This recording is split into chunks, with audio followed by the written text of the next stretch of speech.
بسم اللہ الرحمن الرحیم۔ رسول اللہ صلی اللہ علیہ وآلہ وسلم نے شریف فرمایا تھا، چار لوگ ایسے ہیں جو اللہ کے غضب کے مستحق ہیں، اللہ عز و جلال ان کو پسند ہی نہیں کرتے۔ البیاع الحلاف، یہ آپ نے چیز بیچنی ہے ویسے بھی بیچ سکتے ہیں، جھوٹی قسم کھا کے کیوں؟ اور میری سمجھ سے باہر ہے، لوگ پتہ کیا کہیں، اللہ کی قسم ویسے تو 80 روپے کی لے کے آپ کو 60 کی دے رہا ہوں، بڑا بیوقوف تاجر ہے۔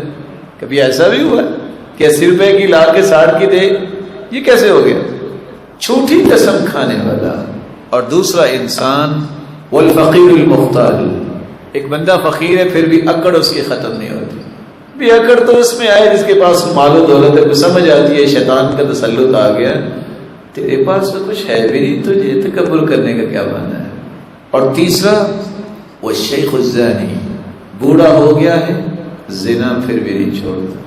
تو جوانوں کا مسائل ہوتے ہیں کہ وقت ان کی شادیاں نہیں، یہ بے ناروی کا شکار ہو گیا، تربیت نہیں، بڑھاپے میں بھی ایسا، اب تو وہ سبب بھی ختم ہو گیا۔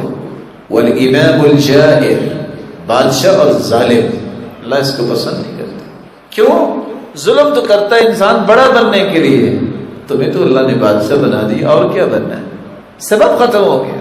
اب تو تمہیں رعایا کے لیے، قوم کے لیے امن و سکون کی چھتری بننا چاہیے۔